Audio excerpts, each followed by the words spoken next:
Welcome back everyone. আজকের এই ভিডিওতে আমি আপনাদের সঙ্গে শেয়ার করব আমার এই পোলট্রি মুরগিগুলো 60 দিনে কত ওজন হলো, তার পাশাপাশি দেখাবো এদের মাংসের টেস্ট কেমন হলো। তো আপনারা সবাই জানেন একদম ছোটোবেলায় এদেরকে এনেছিলাম, এমন ছোটোবেলায়, তারপরে আস্তে আস্তে এদেরকে বড় করেছি আর আজকে এদের বয়স হলো 60 দিন। তো চলুন শুরু করা যাক। মোট এনেছিলাম 5টা মুরগি, তার মধ্যে একটা মারা গেছিলো 32 দিনে ঠান্ডা লেগে। আর এর আগে একটা শর্টসে আমি দেখিয়েছি একটা মুরগির ওজন হয়েছিল 1300 গ্রাম। সেই মুরগিটা আমরা 50 দিনে খেয়ে নিয়েছিলাম। আজকে হলো 60 দিন বয়স আর আজকে এই যে সব থেকে বড় মোরগটা ধরে আমি দোকানে নিয়ে যাব, কারণ আমরা বাড়িতে এইসব পরিষ্কার করি না, দোকান থেকেই পরিষ্কার করে আনি। এত ভালোবাসা দিয়ে এদেরকে বড় করেছি যে আজকে এদের যে খেয়ে নেব এটা ভেবেই কষ্ট হচ্ছে। আর এই যে নিয়ে যাওয়ার সময় আমার এত কষ্ট হচ্ছিল না বললে বোঝা যাবে না, কিন্তু কি করব বলুন, মুরগি পুষতে গেলে মুরগিদেরকে ভালোবাসতে হবে। তো প্যাকেটে করে ওকে নিয়ে গেলাম দোকানে, আমি আর আমার ভাই। ওজন করে দেখলাম ওজন হয়েছে 2 কেজি 100। তারপরে আর দেখাচ্ছি না কিভাবে রান্না হয়েছে, কারণ ওটা আমার মা করেছে, কিন্তু দেখুন রান্নাটা কত সুন্দর হয়েছে। এর পাশাপাশি আজকে বাড়িতে আরও অনেক কিছু রান্না হয়েছিল, সেইগুলো আমি দিয়েছি, কারণ আজকে বাড়িতে মেহমান এসেছিল।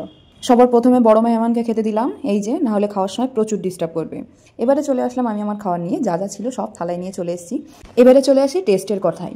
আপনারা সবাই জানেন পোলট্রি মুরগির মাংস একদম নরম হয়, কোনো টেস্ট হয় না, কিন্তু আমার এই মুরগির মাংসটা দেখুন, যখন আমি চেপেছি ছিটকিয়ে বেরিয়ে গেছে। এত সুন্দর এর টেন্ডার মাংস, মানে শক্ত মাংস, নরম না, যেরকম একদম গালে দিলেই মানে কোনো টেস্ট পাবেন না তেমন নয়। এই মুরগির মাংসটা এত সুন্দর হয়েছে, আমি মানে যারা খায়নি কোনো দিন অর্গ্যানিক মুরগি পোলট্রি, তারা কোনো দিন কল্পনা করতে পারবে না। সত্যি বলতে আমিও আশা করিনি যে এত সুন্দর হবে, কারণ 50 দিনে যে মুরগিটা খেয়েছিলাম সেটা নর্মালি লেগেছিল, মানে একটু ভালো লেগেছিল, কিন্তু 60 দিনে যে এত সুন্দর হবে সেটা আমি কোনোদিন ভাবতেও পারিনি। যেহেতু এর ফলাফলটা এত সুন্দর হয়েছে, সেই জন্য আমি ভেবেছি আমি আবার 10টা ব্রয়লার মুরগি তুলবো, সেখানে আপনাদের দেখাবো ওরা কত টাকার খাবার খেলো আর ওটা বিক্রি করে আমার কত টাকা লাভ হলো। সব কিছু আরও ডিটেলসে থাকবে সেই ভিডিওতে, তো সেটা যদি দেখতে চান তাহলে সঙ্গে থাকতে হবে। শুধু ব্যবসায়িক ভিত্তিতে না, যদি আপনারা বাড়িতে নিরাপদ মাংস খেতে চান তাহলে একটা ছোট্ট খাঁচা কিনেও এরকম 5টা 10টা মুরগি যদি পালন করেন, তাহলে পুরো মাসে যা মাংসের চাহিদা আছে আপনাদের সেটা পূরণ হয়ে যাবে। এবারে চলে আসলাম রাত্রেবেলা বাকি যে 2টো মুরগি আছে এই 2টো মুরগির ওজন করতে। সবার প্রথমে 2টো মুরগিকে ধরে বালতির মধ্যে রেখে দিলাম, তারপরে মেশিনটা নিয়ে সেট করে ওজন করে দেখলাম 4 কেজি 200 ওজন হয়েছে এই 2টো মুরগির। এর থেকে যে বালতিটা আছে তার ওজন হলো 1 কেজি, তো বালতির ওজন বাদ দিলে হলো 3 কেজি 200। বাকি যে 2টো মুরগি এদের দুজনের ওজন হলো 3 কেজি 200, একটা একটু বড় আছে একটা ছোট আছে, তো ধরতে গেলে 1 কেজি 600 করে অ্যাভারেজ ওজন হয়েছে এই দুটোর।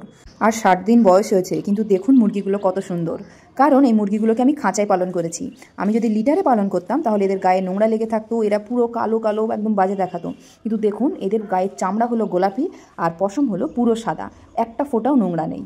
তো অনেকে এমন আছেন যারা বাড়িতে দেশি মুরগির ফার্ম করেন, সোনালির ফার্ম করেন, কিন্তু দোকান থেকে পোলট্রি মুরগি কিনে এনে খান।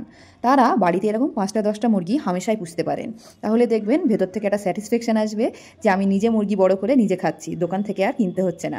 তার পাশাপাশি মুরগিটা হলো 100% সেফ, কারণ আমি নিজে বড় করেছি, আমি জানি এ কী কী খেয়েছে।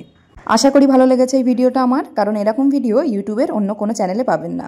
তো আজকের জন্য এতটাই, দেখা হবে পরের ভিডিওতে নতুন কোনো টপিক নিয়ে। ততদিন ভালো থাকবেন আর আপনাদের মুরগিদেরকে ভালো রাখবেন।